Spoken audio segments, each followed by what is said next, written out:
I always believe the truth comes loudly, in fights, in tears, in breaking points. But the truth didn't come to me like that. It arrived gently, quietly, sitting in my mailbox like any other ordinary day. It was a folded letter inside a plain brown envelope. Not a text, not an email, not a notification on a screen. A handwritten message, one that wasn't sent by him, but about him, from someone I didn't know. It said, "I don't know if he told you, but you deserve to know the truth before it's too late."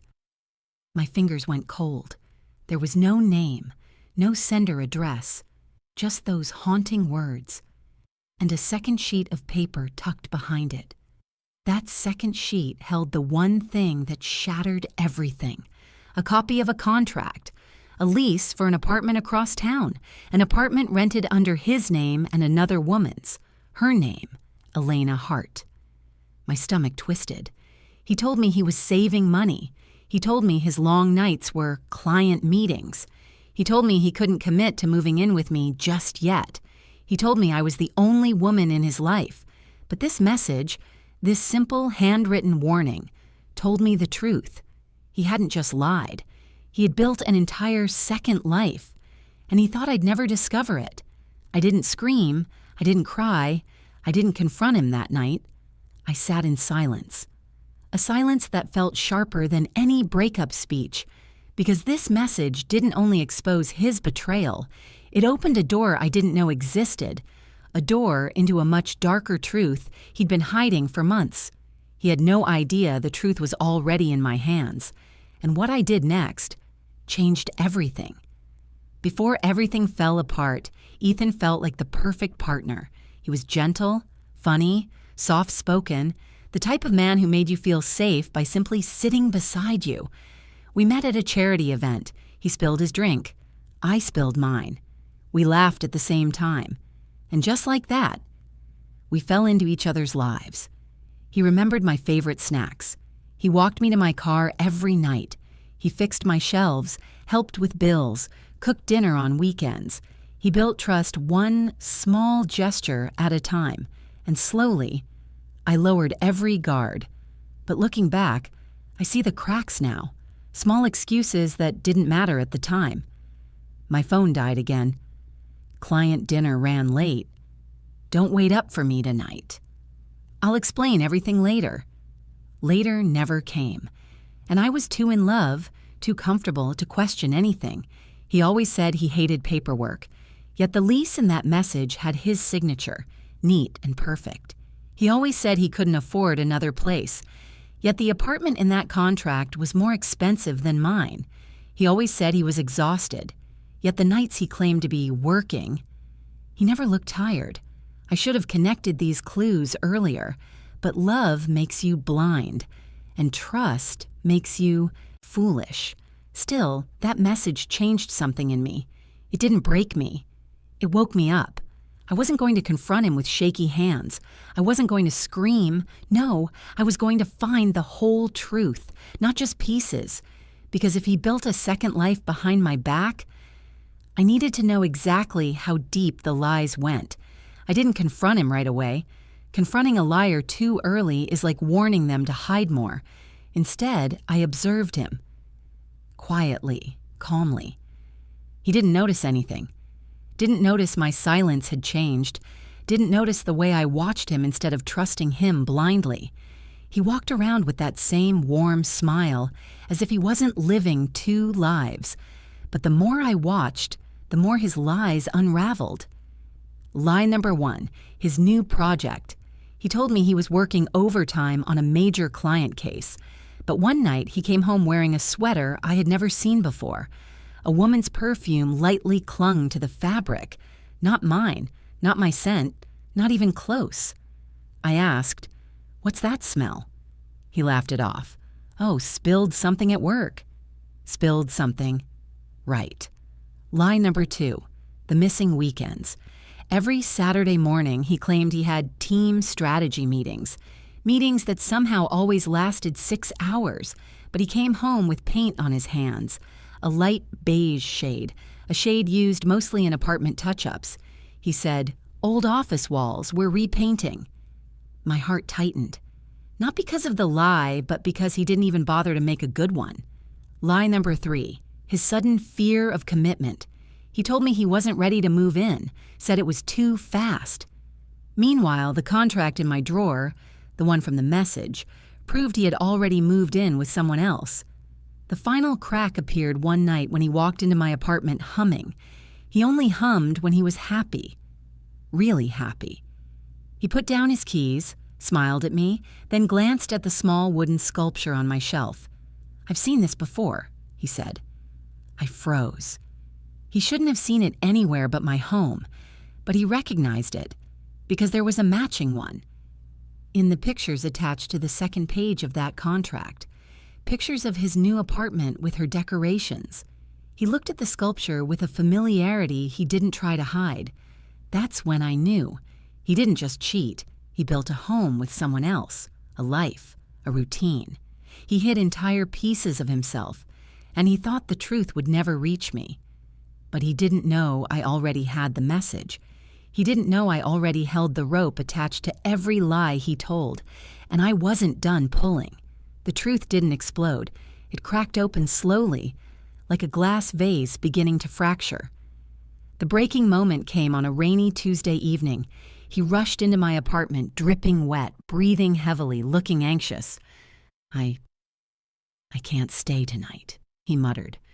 "Something came up at work. Work. Always work. But this time, the lie didn't land. He slipped. Not in words, but in his body language. His jacket pocket bulged with a key ring, not his usual one, a new set of keys, with a bright red apartment tag. My pulse jumped. "New keys?" I asked lightly. "Huh?" "Oh, no, borrowed from a co-worker," he said too quickly, too rehearsed. His eyes avoided mine. His hands shook. He knew something was off. He just didn't know what. Yet later that night, when he went to take a shower, his jacket fell from the chair. The red tag slid out. I picked it up, knowing exactly what it was. It wasn't a borrowed key. It was the duplicate key to that apartment. The one from the message. The one with Elena Hart's signature next to his. I placed the key back quietly, exactly where it fell. Because I wasn't going to confront him yet, no. Something bigger was coming. My plan wasn't to yell, not to accuse, not to fall apart. My plan was simple. I wanted him to tell the truth himself, to expose himself, to crash into his own lies. And he did. Because lies always collide, and his collision came sooner than he expected. 3 days later, I went to the restaurant he claimed to be at for a team meeting. Not to confront him, to confirm he wasn't there. But his car, his unmistakable silver sedan, was parked outside a residential building a block away, the same building number printed in the contract inside my drawer.